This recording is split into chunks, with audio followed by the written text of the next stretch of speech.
आप कह रहे हैं कि मतलब शायद वेस्ट ने इंडिया चाइना दोनों को कॉर्नर करने के चक्कर में दोनों को अपने डिफरेंसेस दूर करने के लिए मजबूर कर दिया और इसमें चाइना को ज्यादा मजबूर कर दिया कि भाई तुम अपने झगड़े सुलझा लो भारत के साथ। मुझे लगता है इसमें जो है हम रशिया की जो रोल है उसको इग्नोर नहीं कर सकते।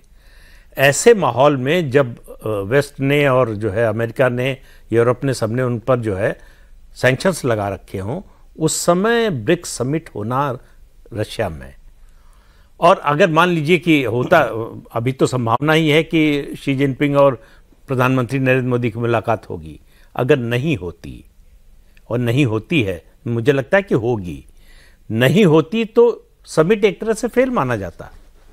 तो ये रशिया पर भी एक तरह का रिफ्लेक्शन होता। इस समिट का हाई पॉइंट वही होगा। सक्सेसफुल बनाने में तीनों का इंटरेस्ट था, भारत का भी, रूस का भी और चीन का भी। चीन के लिए भी जो है ये जितना प्रोलॉन्ग कर रहा था, ऐसा है कि भारत को परेशानी तो हो रही थी, हम इतनी बड़ी सेना वहां पर लगाए हुए हैं, खर्च हो रहा है, हर तरह की मुश्किल हो रही है, लेकिन चीन का विश्व में कोई सम्मान बढ़ रहा था, ताकत बढ़ रही थी या उसका इन्फ्लुएंस बढ़ रहा था, ऐसा कुछ नहीं हो रहा था।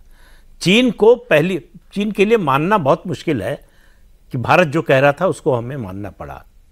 हम 1 इंच जमीन, ये शायद पहली बार हुआ होगा कि चीन जो है आगे बढ़ा और 1 इंच जमीन पर कब्जा नहीं कर पाया। तो ये स्वीकार करना और ये मान लिए डोकलम और उसके बाद ये लद्दाख, चीन को समझ में आ गया कि भारत बदल गया है, अब ये पहले वाला भारत नहीं है, तो इससे डील करने का तरीका दूसरा होगा। और जैसा वैभव जी ने कहा कि जो है डोकलम में हुआ, फिर लद्दाख में हुआ, आगे भी होगा ही होगा। वो अपनी फितरत से बाज नहीं आएगा। हाँ, देखिए उनकी जो विस्तारवादी नीति है उसको वो छोड़ने वाले नहीं है, तो इसलिए हमको उसके लिए पहले से तैयारी करनी पड़ेगी। ये मान लें कि ये इशू रिजॉल्व हो गया तो इसके बाद जो है सब हंकी डोरी हो गया, सब शांति हो गई, ऐसा नहीं होने वाला है। तो उसकी तैयारी जो है वो हर तरह से, सबसे ज्यादा इस समय जो काम करता है वो आपकी है आर्थिक ताकत बढ़ाइए, सैन्य ताकत बढ़ाइए, बॉर्डर इंफ्रास्ट्रक्चर बढ़ाइए और अपनी मिलिट्री को जो है ज्यादा से ज्यादा मॉडर्नाइज। हमारी पोजीशनिंग जो है वो सबसे नाजुक रहती है इस सब में कि मतलब हम वेस्ट के भी दोस्ती हैं, अमेरिका हमारा एलआई है, स्ट्रेटेजिक एलआई है, कनाडा से हमारे संबंध अभी फिलहाल खराब हो गए, लेकिन इस एक इशू के अलावा तो हमारा उनसे और कोई झगड़ा है भी नहीं। यूरोप के साथ हमारे अच्छे संबंध है, सब कुछ है, लेकिन आप रूस की भी दोस्त हो, और कल तो विदेश मंत्री ने बहुत तारीफ की है रूस की, और ये कहा कि रूस आपकी जरूरत है भाई, केवल मिलिट्री सप्लाईज नहीं वो आपको करता, तेल आपको देता है, मिनरल्स आपको देता है। नहीं लगाया हमारे खिलाफ।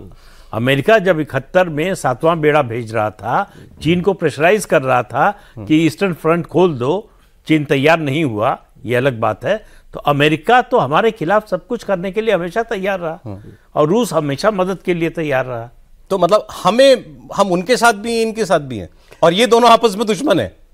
देखिए सौरभ, क्या होता है, 21वीं सदी की ये नई चीज है जिसको स्ट्रेटेजिक ऑटोनॉमी की बात, और पूरा विश्व आज इसका कायल है। और ख़ास करके अब हम जब ग्लोबल साउथ की बात करते हैं, इवन लाइक मिडिल ईस्ट में आप जाएंगे, सऊदी अरेबिया करना चाहता है, सब चाहते हैं कि, और यही सच्चाई है, 21वीं सदी में यही होगा। अभी मैं एक चैनल में बैठा था तो कोई साहब थे, उनका अपना सोच है कि वो तो super power, China super power हो चुका है, हाँ, वो नंबर देने के लिए तैयार हैं। छोटी सोच की चीज़ है। देखिए, रशिया नहीं चाहता कि यहाँ पर कोई सुपर पावर बने, मल्टीपोलैरिटी की रशिया बात करता है, पुतिन साहब बात करते हैं, इंडिया बात करता है। वो कहते हैं कि ऑलरेडी ये चीज़ें हुई हैं, रशिया पिटलग्गू हो गया चाइना का। नो, लोग समझते नहीं है पुतिन को। मैं यूक्रेन वॉर को शुरू से, पहले दिन से कह रहा हूँ, जीत रशिया की होगी, बिकॉज आप करेक्ट फुटिंग पे खड़े हैं। देखिए बात क्या है, बात आज हमें यह समझने की चेष्टा करनी है कि ब्रिक्स में क्या हो रहा है। ब्रिक्स में इसकी हाईजैकिंग है, एससीओ की हाईजैकिंग करना चाहता है चीन, मगर आज जो सबसे बुरी चीज हुई है चाइना को, 2012 में आए हैं शी जिनपिंग साहब, इसके पहले तो वो कहते थे कि स्लो राइज होगा, hide your intentions, don't do it, फिर ये आ गया हेजेमोनिक बिहेवियर।